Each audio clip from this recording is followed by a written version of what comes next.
And our next speaker is Koren. Innovative imaging of fractured reservoirs. Please take your place. And while I introduce, Zvi holds a philosophy doctorate in geophysics from the Department of Geophysics and Planetary Sciences in Tel Aviv University. He undertook his postdoctorate research at the Institut Physique de Globe, Paris, and later served as a leading researcher on 3D modeling and seismic inversion methods in Alpha Quintan, currently known as Total. And then he founded the geophysical program at Paradigm in 1990 and headed a team responsible for developing the geodepth system for velocity model building, seismic modeling, and depth imaging. And I think I don't have to recommend this system, everybody knows about it. And Zvi also found Earth Study 360 project, some in the last decade, full wave field exploration and development system based on full azimuth angle domain decomposition, imaging and analysis.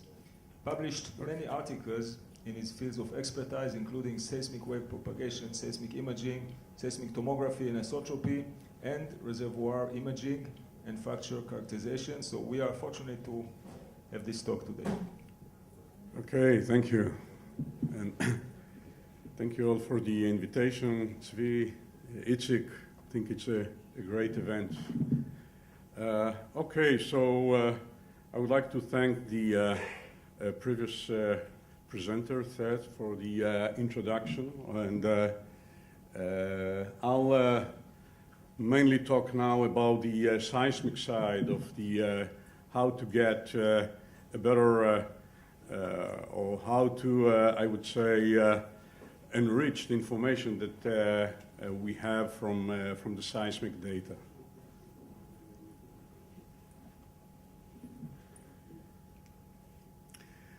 So it's mainly, I mean, in terms of the seismic imaging that we have, I mean, we see, I mean, I look at the, I'm not a geologist, and I see all the details that are derived from the models with all the beautiful concepts that might be true, maybe, you know, some hypotheses, but all of this information that we see there, somehow we have to justify, somehow we have to bring data to and better data in order to really, let's say, validate all these hypotheses. So on one hand, we have a lot of information from the wells. On the other hand, we have the seismic. In addition, we have VSP data and all the geology information. Whatever we have there, the all method that we have, it's still non-unique. I mean, we have a lot of models that we can create with a lot of hypotheses that somehow can fit the data in a certain manner. So it's really, I mean, the whole attempt is whatever data we have, the idea is to enrich and to get more and more information and to use it or to maximize the information that we have there. Here is what we try to do here is to show you what can be done from how far we can go with seismic data, and with that respect, even only with reflection data. There are a lot of other, we will see reflection and diffractions and so a lot of source of information that can be used. So the main idea here is what we try to do is basically to get, to take the whole data that we have, the surface data that is used in order to get the subsurface model and to generate let's say, the information that we are looking for, let's say the reflectivity distribution in situ directly in depth by localizing first the data into the subsurface, decompose it into some meaningful geometrical parameters, and then reconstruct it in the best way using the optimal characteristics there. With that regard, the azimuth value is very important. We tend to use normally only in a lot of cases we are limited with narrow azimuth data, but I'll show you also how this concept can also work with the with limited or legacy data. But azimuth is not only, as you will see here, not only the acquisition, let's say, offset azimuth that we have, but also some other orientations can be used. So improving imaging, illumination.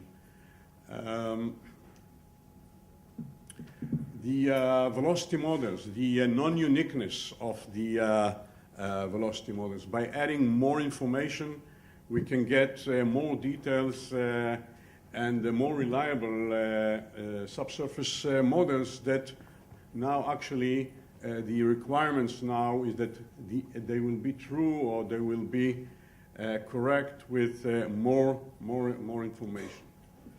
And then when we have the structural information, when we localize better the, let's say, the reservoirs, now we want to get into higher and higher resolution, try somehow to close the gap or to bridge, let's say, the information of what we can get from the well and what can be achieved by the seismic. So going from the seismic into the stress or fracture information, and then into the geomechanical properties. Well, this is probably yesterday, those of you that attended the talk, the presentation by Eldad saw this movie. This is a kind of an idea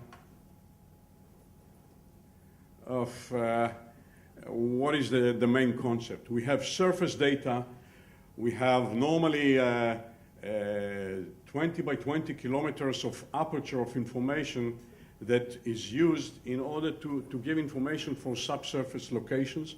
And what we try to do is to build in situ, so to do the analysis in situ. So the first thing is to take the data with a decent, let's say, background model and try to localize it into the subsurface and somehow decompose it into the different, what we call angle domain attributes. I'll go after that in more details in the type of thing that we see here. So in terms of the azimuth, the depth imaging procedure for the in situ recovery of all azimuth data in depth. So what you see here is a kind of what we call common image gathers, but now it's three-dimensional, where we can see the reflectivity as a function of the what we call reflection angle or opening angles between the incident and the scatter waves, and also the whole azimuth. And this gives you a very nice perspective for the, let's say, amplitude inversion and also the kinematic inversion. We know, for example, that whenever we have, let's say, anisotropic effect generated, for example, from the aligned stress or the fractures, so the velocity along the fractures, along the high stress is higher than the velocity in the perpendicular one. This is information that we would like to capture, to get it. Once we have that, this is something that we can map. And so on. And the idea finally is to get a comprehensive analysis of understanding of the subsurface properties that varies as a function of azimuth and angle. You can see here a few examples. This is onshore. This is actually an example from Egypt. That you see that by using the different characteristics of the data, we can enhance the image. There is a list here of different target, I would say, challenges that we have. So this technology have been now tried and used all over the world with many different challenges, like the unconventional shells, carbonate, fractured carbonates, subsalt or subbasalt, deep structures, and so on. And for overpressure, for example, the information about detailed low velocities are so important. And again, you need somehow more information about it. This is a kind of an illustration schematic of the main concept. We have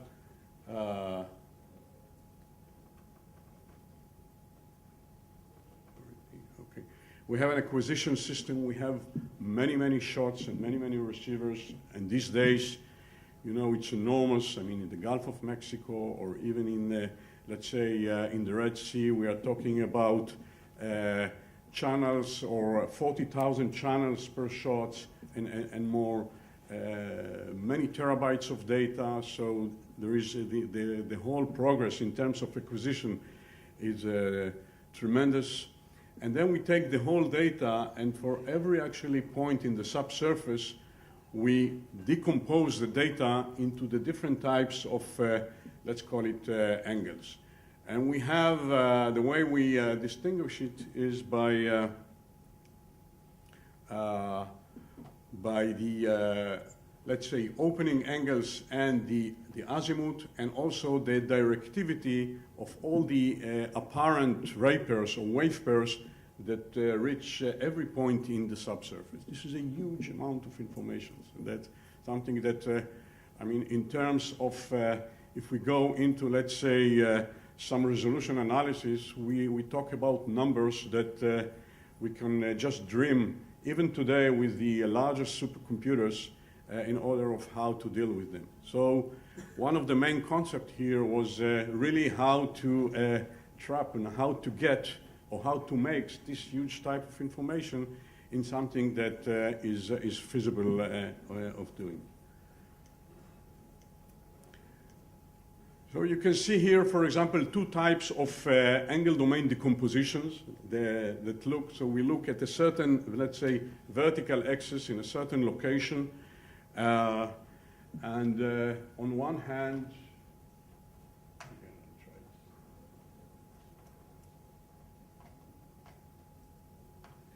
so these are two types of information from the same point. On the left, we see actually the reflectivities as function of angle and azimuth. This is, or if you want, the AVA, the AVAZ. This is how the information. On the right, this is another type of decomposition where we try to see what is the subsurface dip and azimuth, the orientation of the local reflections, but now directly from the pre-stack data. Because whenever we have a wrong model or, let's say, an approximated model, and we take this type of information, once we stack them, it's a kind of an averaging, and sometimes we actually are ruining the most important information. So now we have access to this type of information before we do this kind of averaging. And you can see that this type of data, we can display that in many options. And actually here you can see this is data from the North Sea, the Valhalla Dataset, a very well-known, and you can see, and the axis here is the azimuth for a certain, let's say, opening angle or half opening angle, and we can see the up and down. Where up means that this is high velocity, and the low, it's lower velocity. So it seems that it shows that at this, let's say, reservoir, we have some azimuthal dependency of the velocity, and it can be captured by that. So all the, let's say, structural attributes like dip, azimuth, orientation, curvatures after that can be obtained directly from the pre-stack data with much higher resolution.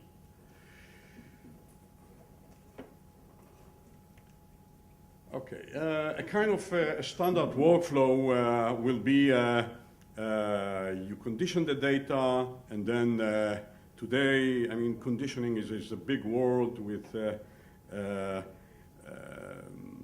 data reconstruction, 5D data reconstructions, multiple eliminations, and things like that. And then we build the isotropic and the anisotropic velocity models that we have. We use also for that the full azimuth information, just to enrich the information and to get a more reliable result. The illumination story, and then generating the directivity and the reflectivity informations in order to get a better model. And after that, from that model, we go into higher resolution into the, let's say, reservoir characterization, fracture identification, or stress regimes, and things like that. Well, we can see that, I mean, in order to, let's say, generate this kind of thing, we have a lot of trends in terms of the and infrastructures thing that needs to support this kind of systems. It's the computer side, is the high performance computing that is growing and growing and needs to be used in a more and more clever way. The type of data analysis, the visualization, interpretation, databases, so all these things needs to be supported by different aspects. Okay, in terms of the, let's say, the decomposition, I would like to talk about the, let's say, the, what we call the specularity, or these are the directivities that are provide or contribute most to the subsurface image. You can see here an example where we have a directivity, we have a depth slice, and then, so this is a kind of an illustration that among all the, let's say, directions that we try to illuminate the subsurface, there is normally one principal direction that is what we call in optic the specular energy. This is like in mirror, this is the energy that is perpendicular to our main surfaces. And all the others are the non-specular. We call them sometimes diffractions, but this is another big word for a lot of very important information that also can be used, but they contribute in other ways. This is an example actually of, again, the Valhalla data. And the beauty here is, or I would say, is that if you look at the directivity on one hand and the reflectivity, the azimuthal dependent reflectivities, both of them generates information about, let's say, subsurface orientation of the fracture system that we have here. This is a fracture carbonate area, but this is completely independent set of parameters, set of information. So we have, on one hand, we had the evidence of the azimuthal dependent velocities with the, let's say, high and low orientation, and this needs to be justified by just being able to better see the model. So the idea is first to see more details, higher resolution, and then to justify that by the azimuthal variations. And with this project, we could see a very nice correlation of these two independent effects that gives a lot of confidence in terms of the of this type of structure. Another, this is offshore narrow azimuth or an irregular water bottom. I'll try, I have a lot of examples, so I'll run a little bit more. On the left is what the client had in the beginning. It's offshore Australia. we started to do a better, let's say, velocity model building, tomographic approach, and things like that. And on the right, you see what happens if you take the data and you just emphasize or weight more the specular energy. So you can see very nicely here and here. This is actually, you can see what we started, and actually they had a well that went actually directly into the fault, and after that we moved the well, and this is a big success. This is a synthetic model, but for the Gulf of Mexico, what is called the Tempest data. We just want to see the, let's say, the difference between this type of modeling below salt and, let's say, the most comprehensive imaging system, like what is called reverse time migration and things like that. And we see a very nice similarities. Now, in addition to the specularity, the specularity actually tends to improve the continuity of the subsurface components that we have. The diffractions, they tends to emphasize the discontinuous effects, like the small vertical faults, or of course down to the scale of fractures. All the edge effects that we have from discontinuous features.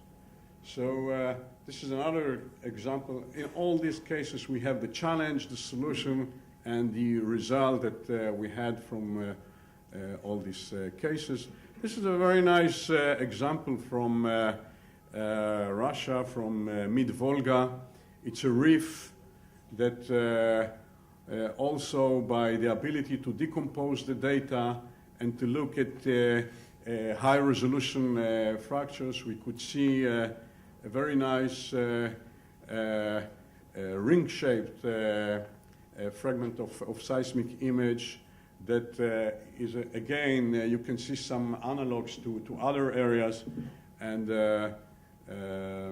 it was drilled. This actually was published 2 months ago at the leading edge. It's a very nice success story. Let's go on to some other case study, and this is onshore. This is another example of what you have when you try to image, I mean, with the same model. I mean, on the left and on the right,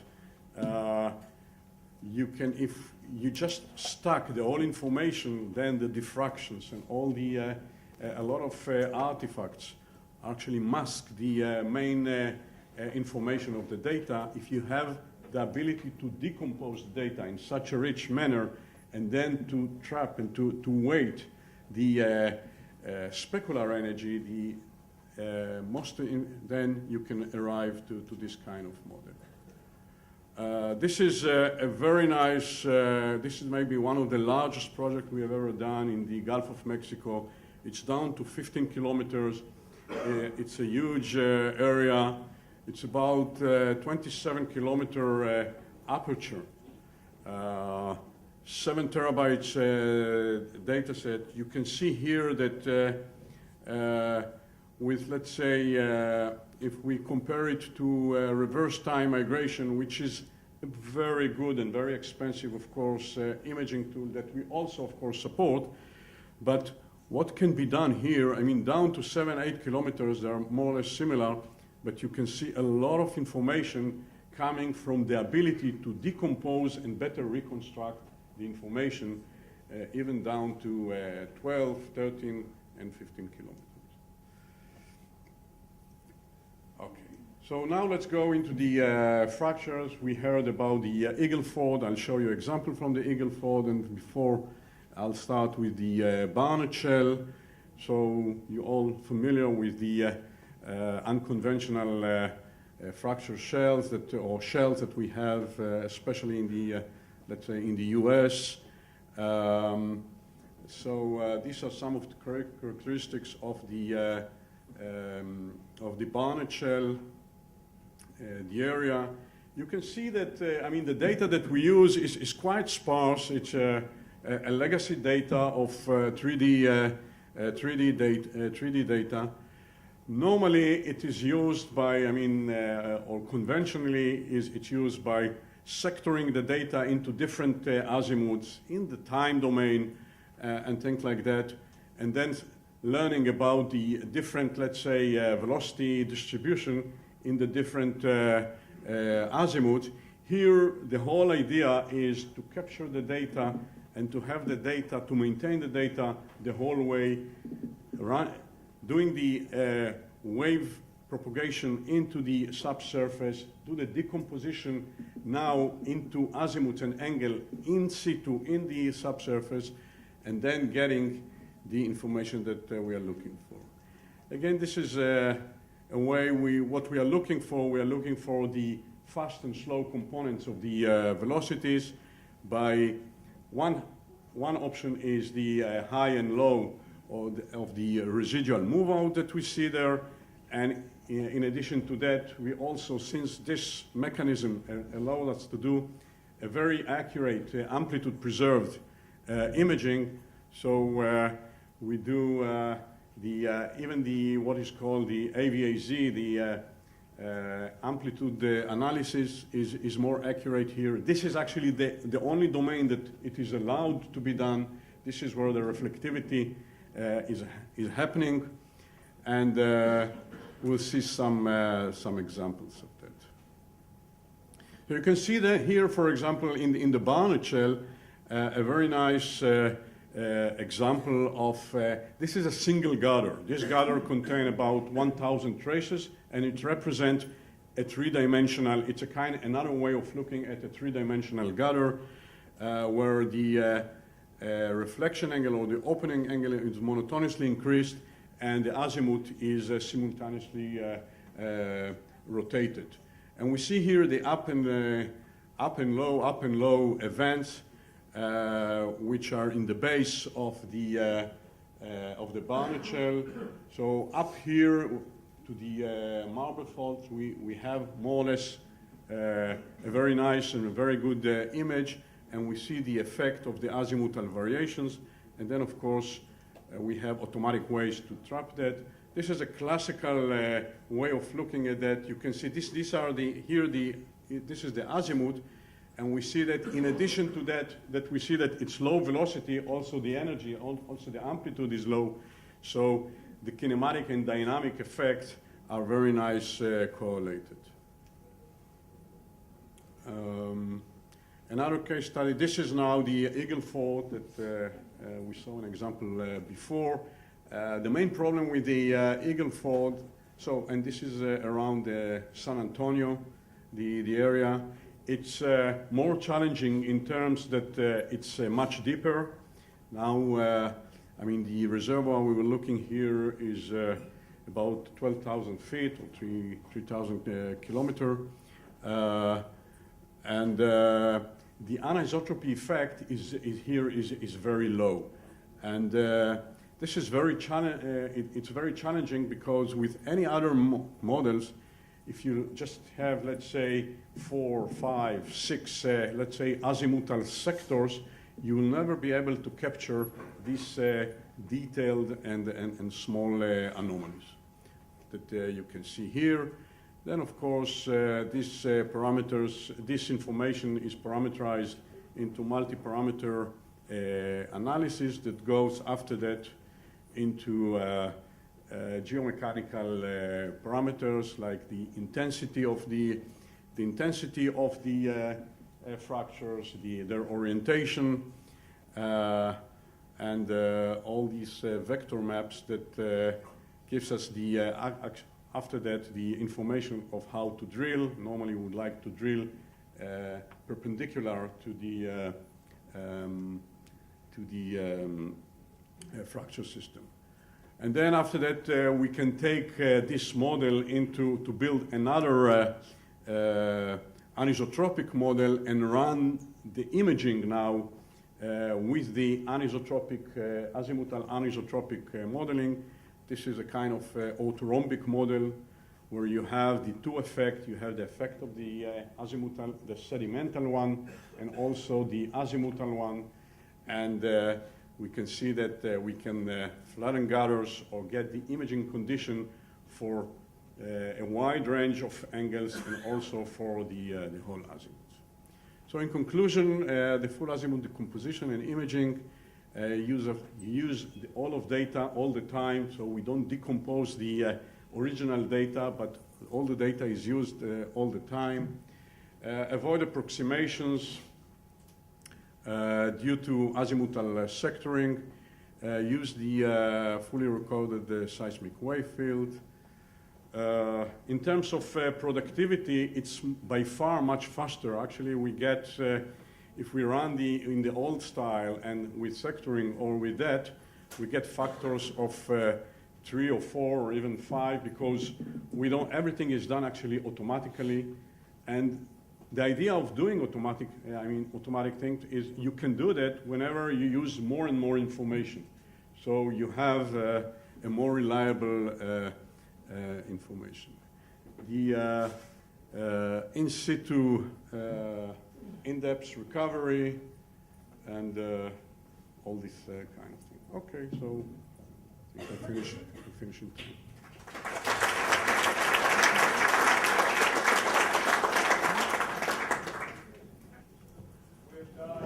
We have time for one quick question. I'm not sure we have time for an answer. So let's move to, thank you very much for giving the time constraint. Move to the next talk.